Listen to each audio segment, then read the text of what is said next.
Beautiful viewers, welcome back to Mouna Vishwa Kannada vlogs. ಎಲ್ಲರೂ ಹೇಗಿದ್ದೀರಾ? I hope ಎಲ್ಲರೂ ಚೆನ್ನಾಗಿದ್ದೀರಾ ಅಂತ. ಮತ್ತು ಇನ್ನು ಯಾರೆಲ್ಲ ನನ್ನ ಚಾನಲ್ಗೆ ಸಬ್ಸ್ಕ್ರೈಬ್ ಮಾಡದೆ ವಿಡಿಯೋ ನೋಡ್ತಾ ಇದ್ದಾರೆ, ಸೊ ಬೇಗ ಹೋಗಿ ಸಬ್ಸ್ಕ್ರೈಬ್ ಮಾಡ್ಕೊಳ್ಳಿ. ಮತ್ತು ಪಕ್ಕದಲ್ಲಿರೋ ಬೆಲ್ ಐಕಾನ್ನ ಕ್ಲಿಕ್ ಮಾಡಿ. ಸೊ ನೀವು ಬೆಲ್ ಐಕಾನ್ ಕ್ಲಿಕ್ ಮಾಡೋದ್ರಿಂದ ನಾನು ಯಾವುದಾದ್ರೂ ಹೊಸ ವಿಡಿಯೋ ಹಾಕಿದ್ರೆ ನಿಮಗೆ ಮೊದಲು ನೋಟಿಫಿಕೇಷನ್ ಬರುತ್ತೆ. ಇದು ಬಂದು ಸಂಡೇ ವ್ಲಾಗ್ ಆಗಿರುತ್ತೆ. ಇದರಲ್ಲಿ ನಾನು ನಿಮಗೆ ಚಿಕನ್ ಬಿರಿಯಾನಿ ಮತ್ತು ಚಿಕನ್ ಚಾಪ್ಸನ್ನು ಎಷ್ಟು ಈಸಿಯಾಗಿ ಮತ್ತು ಕ್ವಿಕ್ಕಾಗಿ ಮಾಡ್ಬೋದು ಅಂತ ತೋರಿಸ್ಕೊಟ್ಟಿದ್ದೀನಿ. ಮತ್ತು ಅದಲ್ಲದೆ ನನ್ನ ವೆಯ್ಟ್ ಲಾಸ್ ಜರ್ನಿ ಮತ್ತು ನನ್ನ ಹೇರ್ ಕೇರ್ ಹೇಗೆ ಮಾಡ್ತೀನಿ ಅನ್ನೋದನ್ನು ತಿಳಿಸ್ಕೊಟ್ಟಿದ್ದೀನಿ. ಸೊ ಪೂರ್ತಿ ವಿಡಿಯೋನ ಸ್ಕಿಪ್ ಮಾಡಿದೆ ನೋಡಿ. ಇದು ಸಂಡೇ ಈವ್ನಿಂಗ್ ವ್ಲಾಗು. ಆ್ಯಕ್ಚುಲಿ ನಾವು ಯಾವಾಗ್ಲೂ ಸಂಡೇ ಆಫ್ಟರ್ನೂನ್ ಅಥವಾ ಸಂಡೇ ಮಾರ್ನಿಂಗೇನೆ ನಾನ್ ವೆಜ್ ಪ್ರಿಪೇರ್ ಮಾಡ್ತೀನಿ. ಬಟ್ ಏನಂದರೆ ನಾವು ಸಂಡೇ ಆಚೆ ಹೋಗಬೇಕಿತ್ತು, ಸೊ ಹಾಗಾಗಿ ನಾನು Sunday evening non veg prepare ಮಾಡ್ತಾ ಇದ್ದೀವಿ. ಸೊ ನನ್ನ ಹಸ್ಬೆಂಡು 1 kg ಚಿಕನ್ ತೊಗೊಬಂದಿದ್ರು.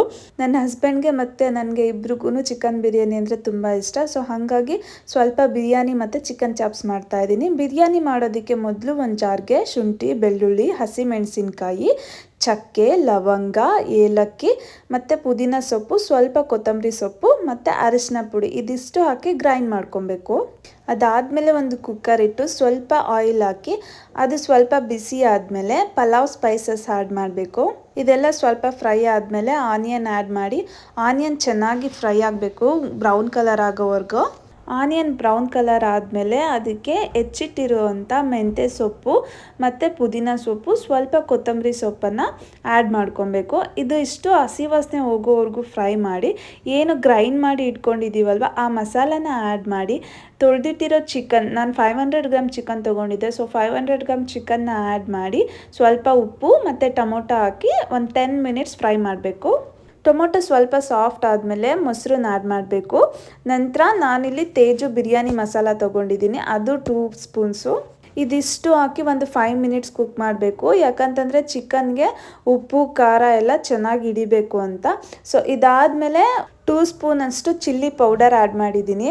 ಸೊ ನೀವು ಚಿಲ್ಲಿ ಪೌಡರ್ ಬಂದು ನೋಡಿಕೊಂಡು ಆ್ಯಡ್ ಮಾಡ್ಕೊಳ್ಳಿ. ಯಾಕಂತಂದರೆ ಆಲ್ರೆಡಿ ನಾವು ಗ್ರೈಂಡ್ ಮಾಡೋದಕ್ಕೆ 2 ಚಿಲ್ಲೀಸ್ ಆ್ಯಡ್ ಮಾಡಿದ್ವಿ. ಸೊ ಹಾಗಾಗಿ ಇಲ್ಲಿ ನಾನು 2 ಸ್ಪೂನು ಖಾರ ಪುಡಿ, ನಮ್ಮ ಮನೆಯಲ್ಲೇ ಮಾಡಿದ ಖಾರ ಪುಡಿ ಆ್ಯಡ್ ಮಾಡಿದ್ದೀನಿ. ನೀವು ಬಾಯ್ಲರ್ ಕೋಳಿಗೆ ಮೊದಲೇ ಮ್ಯಾರಿನೇಟ್ ಮಾಡಿಟ್ರೂ ಕೂಡ ತುಂಬ ಚೆನ್ನಾಗಿ ಬರುತ್ತೆ ಬಿರಿಯಾನಿ. ಬಟ್ ನನಗೆ ಟೈಮ್ ಇರಲಿಲ್ಲ ಅಂತ ಸೊ ನಾನು ಮ್ಯಾರಿನೇಟ್ ಮಾಡಿಲ್ಲ. ಸೊ ಹಾಗೆ ಮಾಡ್ತಿದ್ದೀನಿ. ಹೀಗೆ ಮಾಡಿದ್ರು ಕೂಡ ತುಂಬಾ ಚೆನ್ನಾಗಿ ಬರುತ್ತೆ. ಇದಕ್ಕಿಂತ ನಾವು ಹಾಸನಲ್ಲಿ ಮೊಟ್ಟೆ ಕೋಳಿ ಅಂತ ಹೇಳ್ತೀವಿ, ಲೈಕ್ ಫಾರಂ ಕೋಳಿ ಅಂತ. ಆ ಕೋಳಿ ಇಲ್ಲಿ ಸಿಗೋದು ತುಂಬಾ ಕಷ್ಟ. ಸೊ ಅದ್ರಲ್ಲಿ ಮಾಡಿದ್ರೂ ತುಂಬಾ ರುಚಿಯಾಗಿರುತ್ತೆ. ಅದಾದಮೇಲೆ ನಾನಿಲ್ಲಿ 1.5 ಗ್ಲಾಸಷ್ಟು ರೈಸ್ ತೊಗೊಂಡಿದ್ದೀನಿ. ಸೊ 3 ಗ್ಲಾಸಷ್ಟು ನೀರು ಆ್ಯಡ್ ಮಾಡಿದ್ದೀನಿ. ಇದಿಷ್ಟು ಆ್ಯಡ್ ಮಾಡಿ ಚೆನ್ನಾಗಿ ಮಿಕ್ಸ್ ಮಾಡಬೇಕು. ಮತ್ತು ನೀವು ಲಿಡ್ಡು ಕ್ಲೋಸ್ ಮಾಡೋದಕ್ಕಿಂತ ಮುಂಚೆನೂ ಅಷ್ಟೇ ಒಂದು ಕುದಿ ಬಂದಮೇಲೆ ನೀವು ಲಿಡ್ ಕ್ಲೋಸ್ ಮಾಡಿ. ಯಾಕಂತಂದರೆ ಆವಾಗ ಒತ್ತೋದಿಲ್ಲ ಯಾವುದೇ ರೀತಿ, ಪಲಾವ್ ಆಗಲಿ ಬಿರಿಯಾನಿ ಆಗಲಿ. ಒಂದು ಕುದಿ ಬಂದಮೇಲೆ ಅರ್ಧ ಹೋಳು ನಿಂಬೆಹಣ್ಣು ಹಾಕಬೇಕು. ಸೊ ನಿಂಬೆಹಣ್ಣು ಹಾಕಿ ಇನ್ನೊಂದು ಸಲ ಚೆನ್ನಾಗಿ ಮಿಕ್ಸ್ ಮಾಡಿ ಲಿಡ್ಡನ್ನು ಕ್ಲೋಸ್ ಮಾಡಬೇಕು. ಲಿಡ್ ಕ್ಲೋಸ್ ಮಾಡಿ 2 ವಿಷಲ್ ಹಾಕಿದ್ರೆ ಸೂಪರ್ ಆಗಿರೋ ಬಿರಿಯಾನಿ ರೆಡಿ ಆಗುತ್ತೆ. ಇದು ತುಂಬ ಈಸಿ ಮತ್ತು ನಿಮಗೆ ಕ್ವಿಕ್ಕಾಗಿ ಮಾಡ್ಕೋಬೋದು. ನೀವೇನಾದರೂ ಬಿಗಿನರ್ಸ್ ಆಗಿದ್ದರೆ ಮಸ್ಟ್ ಟ್ರೈ ಅಂತಲೇ ಹೇಳ್ಬೋದು. ಬಿರಿಯಾನಿ ಜೊತೆ ರಾಯ್ತಾ ಮಾಡಿದೆ ಮತ್ತು ಸೈಡ್ ಡಿಶ್ ಆಗಿ ಚಿಕನ್ ಗ್ರೇವಿ ಮಾಡಿದೆ ಅಥವಾ ಚಿಕನ್ ಚಾಪ್ಸ್ ಮಾಡಿದೆ. ಸೊ ಚಿಕನ್ ಚಾಪ್ಸ್ ಮಾಡೋದಕ್ಕೆ ಒಂದು ಬಾಣಲಿಗೆ ಸ್ವಲ್ಪ ಆಯಿಲು, ಆನಿಯನ್ನು, ಶುಂಠಿ ಮತ್ತು ಬೆಳ್ಳುಳ್ಳಿ, ನಿಮಗೆ ಖಾರಕ್ಕೆ ಎಷ್ಟು ಬೇಕೋ ಅಷ್ಟು ಹಸಿಮೆಣಸಿನ್ಕಾಯಿ, ಚಕ್ಕೆ ಇದಿಷ್ಟನ್ನು ಹಾಕಿ ಚೆನ್ನಾಗಿ ಫ್ರೈ ಮಾಡ್ಕೋಬೇಕು. ಈರುಳ್ಳಿ ಬಂದು ಬ್ರೌನ್ ಕಲರ್ ಆಗೋವರೆಗೂ ಫ್ರೈ ಮಾಡಬೇಕು. ಈರುಳ್ಳಿ ಒನ್ಸ್ ಫ್ರೈ ಆದಮೇಲೆ ಅದಕ್ಕೆ ನೀವು ಪುದೀನ, ಸ್ವಲ್ಪ ಜಾಸ್ತಿ ಕ್ವಾಂಟಿಟಿಯಲ್ಲಿ ಪುದೀನ ಆ್ಯಡ್ ಮಾಡಿ, ನಂತರ ಕೊತ್ತಂಬರಿ ಸೊಪ್ಪು ಇದಿಷ್ಟು ಹಾಕಿ ಮತ್ತೆ ಸ್ವಲ್ಪ ಫ್ರೈ ಮಾಡ್ಕೊಬೇಕು. ಇದನ್ನು ತಣ್ಣಗಾಗೋದಕ್ಕೆ ಬಿಟ್ಟು ಒಂದು ಮಿಕ್ಸಿ ಜಾರ್ಗೆ ಏನು ಫ್ರೈ ಮಾಡಿದ್ದೀವಲ್ಲ ಆ ಮಸಾಲ, ಕಾಳು ಮೆಣಸು, ಲವಂಗ, ಸ್ವಲ್ಪ ಅರಿಶಿನ ಪುಡಿ, ಸ್ವಲ್ಪ ನೀರು ಹಾಕಿ ಚೆನ್ನಾಗಿ ಗ್ರೈಂಡ್ ಮಾಡ್ಕೊಬೇಕು. ನೀವು ಬೇಕಿದ್ರೆ ಗೋಡಂಬಿನ ಆ್ಯಡ್ ಮಾಡ್ಕೋಬೋದು. ಗೋಡಂಬಿ ಬಂದು ಆಪ್ಷನಲ್ಲು. ನಂತರ ಅದೇ ಬಾಣಲಿಗೆ ಸ್ವಲ್ಪ ಎಣ್ಣೆ ಹಾಕಿ ಸ್ವಲ್ಪ ಆನಿಯನ್ ಹಾಕಿ ಚೆನ್ನಾಗಿ ಫ್ರೈ ಮಾಡಿಕೊಂಡು ಚೆನ್ನಾಗಿ ವಾಶ್ ಮಾಡಿರೋ ಚಿಕನ್ನ ಆ್ಯಡ್ ಮಾಡಬೇಕು. ನಾನಿಲ್ಲಿ 1/2 kg ಚಿಕನ್ ತೊಗೊಂಡಿದ್ದೀನಿ. ಸೊ ಚಿಕನ್ನು ಆ್ಯಡ್ ಮಾಡಿ ಸ್ವಲ್ಪ ಉಪ್ಪು ಆ್ಯಡ್ ಮಾಡಿ ಒಂದು 10 ಮಿನಿಟ್ಸ್ ಬಾಯ್ಲ್ ಮಾಡಬೇಕು.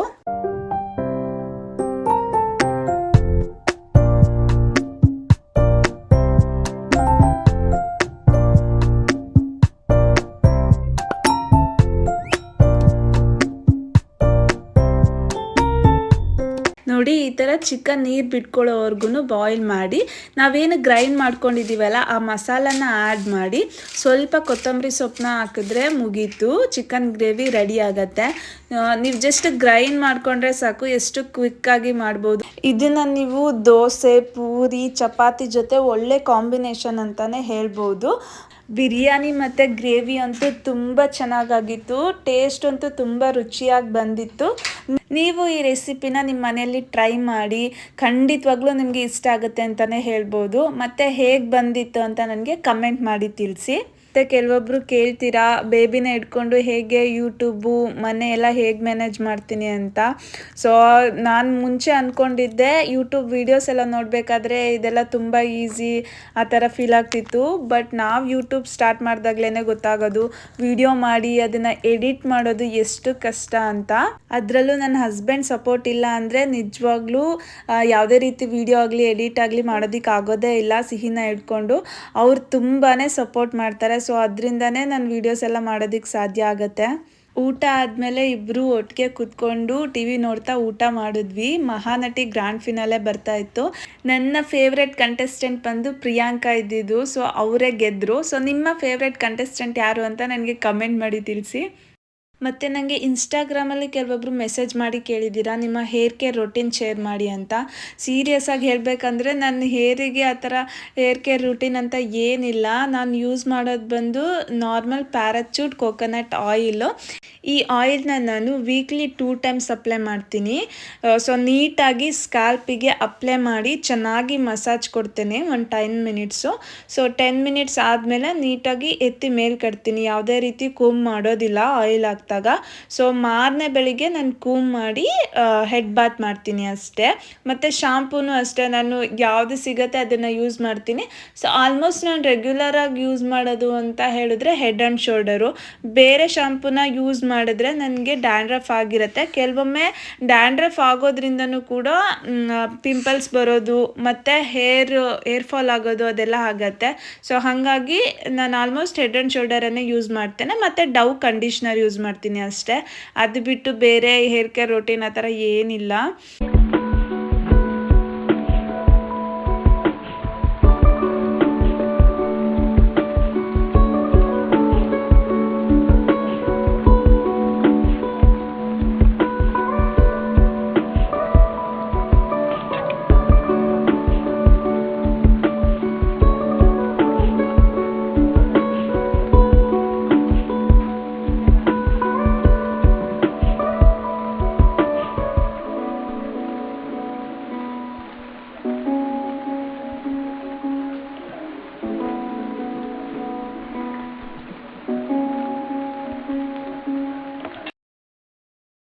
ಆ್ಯಂಡ್ ತುಂಬ ಜನ ನನ್ನ ವೆಯ್ಟ್ ಲಾಸ್ ಜರ್ನಿ ಬಗ್ಗೆ ಮತ್ತು ಹೇಗೆ ನೀವು ವೆಯ್ಟನ್ನ ಕಡಿಮೆ ಮಾಡ್ಕೊಂಡ್ರಿ ಆಫ್ಟರ್ ಬೇಬಿ ಅಂತ ಎಲ್ಲ ನನಗೆ ಇನ್ಸ್ಟಾಗ್ರಾಮಲ್ಲಿ ಕ್ವಶನ್ ಕೇಳಿದ್ದೀರಾ.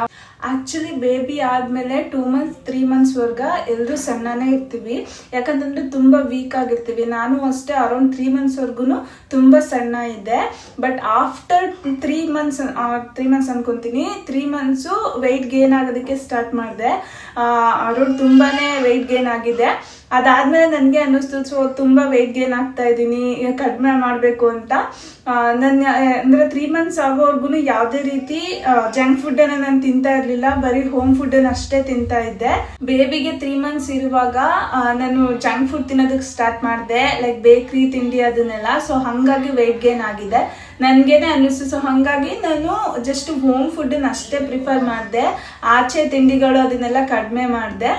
ಮತ್ತು ಇನ್ನೊಂದೇನಂತ ಹೇಳಿದ್ರೆ, ನೀವು ಬೇಬಿಗೆ ಫೀಡ್ ಮಾಡುವಾಗ ವೆಯ್ಟ್ ಬಗ್ಗೆ ಎಲ್ಲ ನೀವು ಯೋಚನೆ ಮಾಡಬೇಡಿ. ಅಂದರೆ ಇವಾಗ ಅಂದರೆ ಜಂಕ್ ಫುಡ್ನ ಕಡಿಮೆ ಮಾಡೋದು ಓಕೆ, ಅದನ್ನ ಬಿಟ್ಟು ನಾನು ಡಯಟ್ ಮಾಡ್ತೀನಿ ಆ ಥರ ಎಲ್ಲ ಏನು ಮಾಡೋಕೆ ಹೋಗ್ಬೇಡಿ. ಯಾಕಂತಂದರೆ ನಿಮಗೆ ವೆಯ್ಟ್ ಲಾಸ್ಗಿಂತ ಬೇಬಿ ಹೆಲ್ತ್ ತುಂಬ ಇಂಪಾರ್ಟೆಂಟ್ ಆಗಿರುತ್ತೆ. ಒನ್ಸ್ ನೀವು ಫೀಡಿಂಗ್ನ ಸ್ಟಾಪ್ ಮಾಡಾದ್ಮೇಲೆ ಆಟೋಮೆಟಿಕ್ ನೀವೇ ಸಣ್ಣ ಆಗ್ತೀರಾ.